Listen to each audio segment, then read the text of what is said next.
পুরে সন্ত্রাসী হামলায় প্রাণ যাওয়া রাব্বির দাফন সম্পূর্ণ। মামলায় নারীসহ ৩ জন আটক। ছেলেকে হারিয়ে মা দিশেহারা।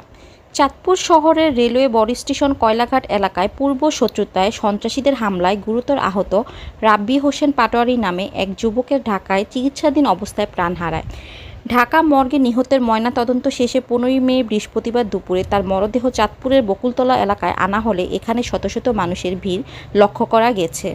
বকুলতলা রেলওয়ে এলাকায় জানাজার নামাজ শেষে ওয়ারলেস বাজার গাজীবাড়িতে নিহত রাব্বিকে দাফন করা হয়েছে।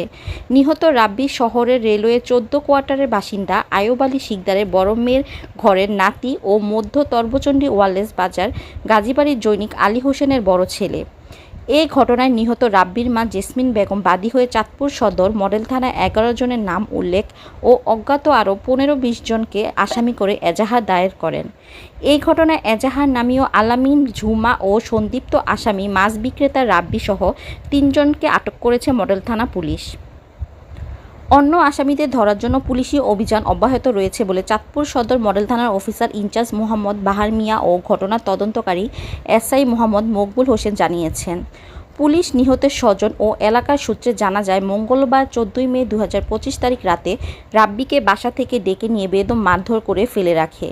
ছেলেকে উদ্ধার করতে গিয়ে মা, বাবা সহ একই পরিবারে ৫ জন সন্ত্রাসীদের হামলায় শিকার হয়ে আহত হয়।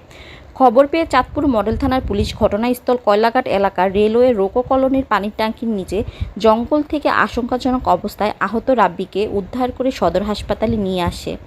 হাসপাতালে কর্তব্যরত চিকিৎসক রাব্বির অবস্থার গুরুতর দেখে ঢাকা মেডিকেল হাসপাতালে রেফার করেন। একদিন আইসিইউতে থাকার পর অবশেষে বুধবার বিকেলে রাব্বি মারা যায়। রেলওয়ে ১৪ কোয়ার্টার এলাকার করিমের ছেলে বিপ্লব, বিল্লাল ঢালির ছেলে শাকিল ঢালি, পুরানবাজার জাহাঙ্গীরের ছেলে রাব্বি ও তাদের দলবল রাব্বি হোসেন ও তার বাবা মা, নানা, মামার উপর হামলা চালায় বলে এজাহারে উল্লেখ করা হয়।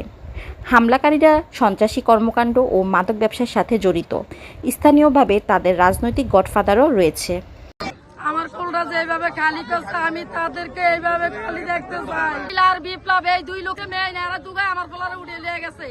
আমার ফুলার কোনো অপরাধ নাই, নিয়ে আমার থেকে ৫ লাখ টাকা দাবি করছে। আমি 2 লাখ টাকা লয়ে গেছি। নেওয়ার পর আমার মারধর করে, আমার হাজবেন্ডের মারধর করে, আমার টাকা পয়সা, মোবাইল সবকিছু ছিনিয়ে নিয়ে গেছে। সব রাইখা দিয়ে আমার মায়ের এই দেন কোনো অবস্থান আমার রায় না ঠিক মতন। এই দেখেন আমার সবকিছু পাড়ে লাইছে। আমি সর্বশেষ আমি ফাঁসি চাই।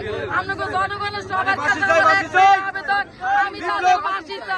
ওয়ার্ডে কিছু দুষ্কৃতী আছে, ৬ নং ওয়ার্ডে মাদক বিক্রি করে প্রকাশ্যে না, আন্দারে করে, যারা আমরা ওদেরকে এখন পর্যন্ত চিহ্নিত করতে পারতাছি না। আমরাও চেষ্টা করবো যারা এই দুষ্কৃতিকর এই ঘটনা ঘটাইছে তাদের দৃষ্টান্তমূলক শাস্তি চাই। আমাদের নেতার নির্দেশ, মাদক এই এলাকা থেকে উচ্ছেদ করতে হবে, এটাই সত্য কথা। এটার বিরুদ্ধে, এটার পক্ষে কোনো রায় নাই, এটার বিরুদ্ধে সত্য রায় আছে। আমাদের সবাই একমত, আমরা সবাই একমত। চাই মাদক মুক্ত এলাকা চাই, মাদক বিক্রি করণের এডি করায়। আর এই সমস্ত দুর্ঘটনা মাদকের কারণে ঘটে। তারা আরবদার, যারা ডিলার, তাদেরকে বেছে বেছে ধরতে হবে, তাদেরকে ধরে দিতে হবে। কেউ যদি মনে করেন যে আমার বোনে বেছে আমি ছাড়াই দিব, আমার ভাইয়ের বেছে আমি ছাড়াই দিব, এটাতে কোনো স্থান নাই। এটা ওসি সাহেবের নির্দেশ, এসপি সাহেবের নির্দেশ। যেহেতু আমরা সাথে থাকবো, আমরা এই সর্বোচ্চ ৭, ৬ নং ওয়ার্ড এবং ৭ নং ওয়ার্ড প্রেসিডেন্টরা যারা আছে ৬ নং ৭ নং ওয়ার্ড যুবদল ৬ নং ৭ নং এর সমস্ত অঙ্গ সহযোগী সংগঠনের নেতৃবৃন্দকে নিয়ে আমরা এটা প্রতিরোধ করে তুলবো ইনশাআল্লাহ।